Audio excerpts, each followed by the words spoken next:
In times when Mr. Harvey was too ill to record his broadcasts, he turned that task over to his son, the sole creator and sole writer of the rest of the story. Here's Paul Harvey Arant, Jr. Now, the rest of the story. In 1933, screen actors had a name for rotten movie scripts like this one entitled Night Bus. They called it Siberia. You got stuck acting in that movie, it was like being sent to Siberia. The two main characters in Night Bus were a spoiled heiress and a bohemian Greenwich Village-type painter. The plot, such as it was, involved their meeting on a bus and spending the next 2 hours as comrades, pooling their resources and bickering and hitchhiking. The script had made its way somehow to the desks of Columbia Pictures executives, and when they met on the subject, the consensus was dismal. Night Bus was, quote, froth, trivia, just another bus picture, no suspense, no heart, no oomph, no nothing, they agreed. And even if it were a good script, Columbia's executives concurred, most of its scenes were exteriors, and winter was coming. The weather would make for an arduous, expensive production. But for some reason, his executives' apprehensions notwithstanding, Columbia President Harry Cohn gave Night Bus a green light. So now what? Well, casting.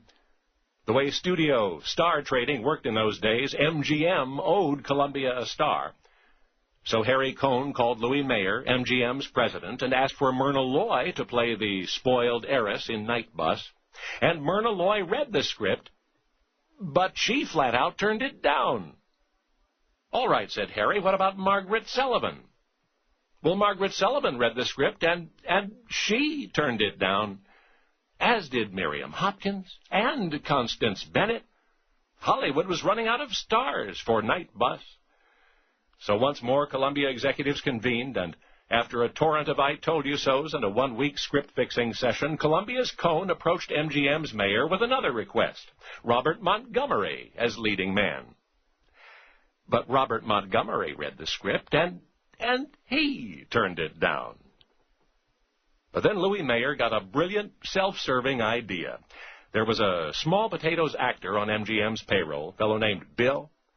Bill was being a bad boy at MGM, resisting his gigolo typecast and demanding higher pay.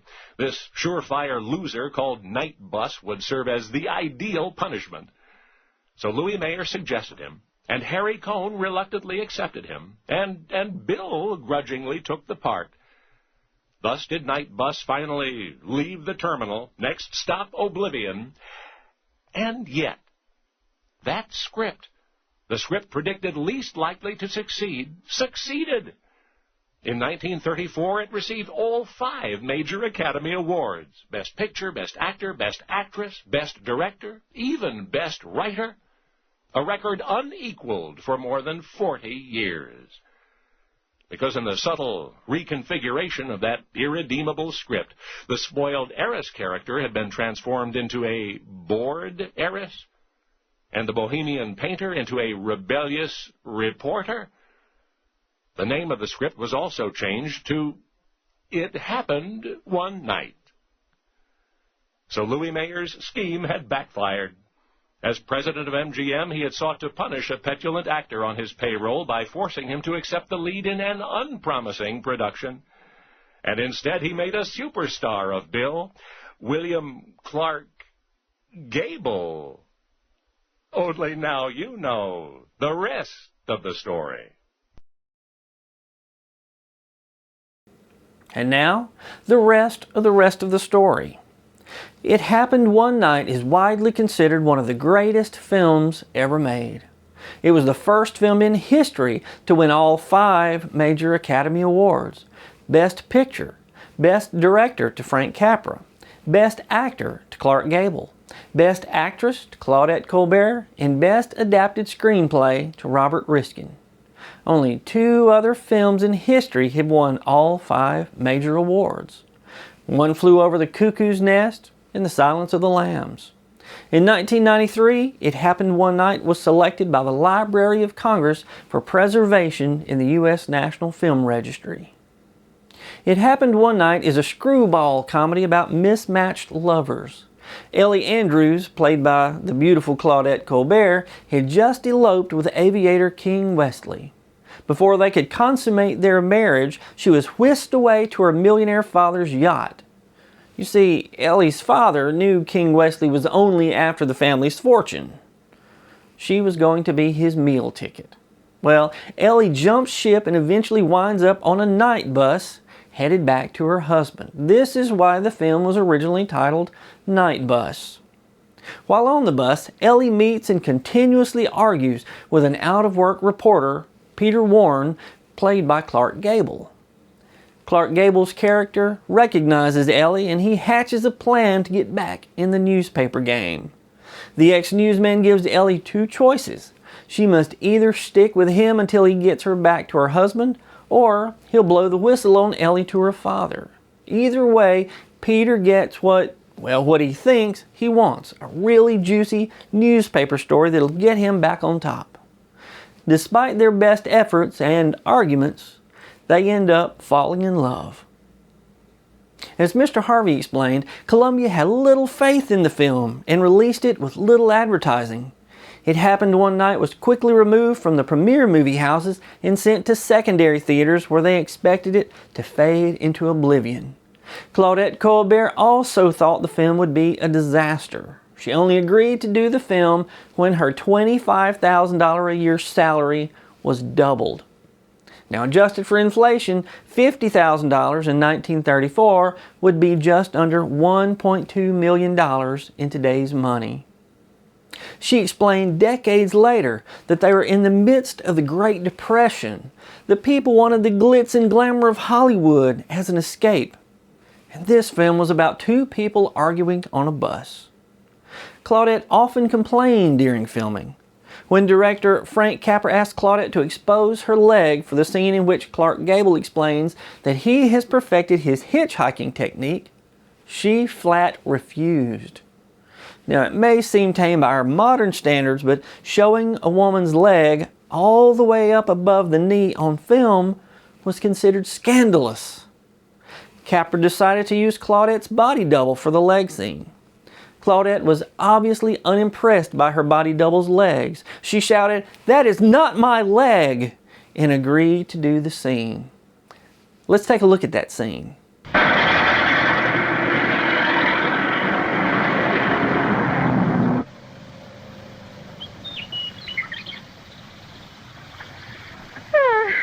You mind if I try? You? Don't make me laugh. Oh, you're such a smart Alex. Nobody knows anything but you. I'll stop a car and I won't use my thumb. What are you going to do? The system on my own.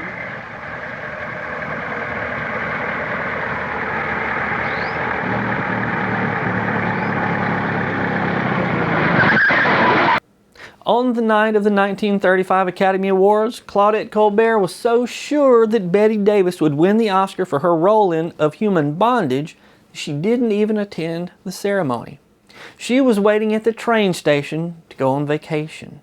When she won the Oscar, studio chief Harry Kahn sent someone to drag her off the train. She arrived wearing not a tailored gown by an elite designer as you would expect, but a two-piece traveling suit with 3 flowers pinned to the lapel, and she carried a mink coat. Since then, people have scoffed at her clothing choice, but I think she looked beautiful. 6-year-old Shirley Temple presented her with the Oscar, and she quickly returned to catch her train. Everyone who worked on the film was shocked when it became the surprise hit of the year. It became Columbia's biggest hit up until that time, and it propelled Clark Gable to superstardom. It boosted Claudette Colbert's career as well. But had the film failed, it could have ended the careers of both Clark Gable and Claudette Colbert. Had that happened, who would have been Rhett Butler in the 1939 film Gone with the Wind? Frank Capra, director of the film, was as shocked as anyone by the film's success. When asked why the film was such a success, Capra said he didn't know. Maybe it had that universal something, he said. Maybe every man pictured himself as the hero. They prove, though, it's the entertaining qualities that carry a picture. Certainly the story would not stand critical analysis. It was full of holes if you wanted to look for them. So far, nobody has gone to that trouble, not even the critics. Like everybody else, they seem to have just been swept up and carried along. It Happened One Night spawned a whole series of copycat films, many of which were successful. The film also inspired other creations. In 1938, cartoonist Fritz Freleng based a part of a cartoon character's behavior on Clark Gable's character in It Happened One Night, specifically the way Clark Gable talked quickly while eating carrots at the same time. That character, Bugs Bunny. Another character that Clark Gable had a conversation with on the bus, a fast-talking man with a nasally voice named Shapley Shure, called him Doc a couple of times. This was the inspiration for Bugs Bunny's famous saying, "What's up, Doc?" Once you see it in the film, unmistakable. Earlier I said that in 1935, Clark Gable won the Academy Award for Best Actor for his work on It Happened One Night. This was the only Oscar Clark Gable ever won. Clark Gable's Oscar has had an adventurous trip, much like that of Clark Gable and Claudette Colbert's trip on the night bus. According to Internet Movie Database, a child commented on how pretty the Oscar was. Clark Gable gave the Oscar to the child and said, "It was the winning of the statue that mattered, not the owning it." Following Clark Gable's death in November 1960, the statuette was purportedly returned to Clark Gable's widow. In 1996, following a legal battle between the Academy of Motion Picture Arts and Sciences and Christie's auction house, Clark Gable's Oscar went up for auction. A spokeswoman for Christie's said she hoped the winning bid would exceed the $244,500 paid in 1993 for the Oscar won by Gone with the Wind director Victor Fleming. On auction day, the Academy bid all it could on the statuette. They wanted it back in their collection, but it quickly went out of their price range. At the last minute, an anonymous bidder jumped in the ring and started bidding by phone. The new bidder was determined and kept on bidding. He ultimately paid $607,500 for the statuette, nearly 3 times what Christie's hoped it would bring. Like Clark Gable, the anonymous bidder had no interest in keeping the Oscar and gave it away to the Academy of Motion Picture Arts and Sciences, where it remains on display today. That anonymous bidder was Steven Spielberg. But that wasn't the highest price ever paid for an Oscar. In 1999, Michael Jackson bought David O. Selznick's Best Picture Oscar for Gone with the Wind for just over $1.5 million. Now, if you had $1.5 million, would you spend it on an Oscar? I'm Brad Dison. Thanks for watching. And now you know the rest of the story.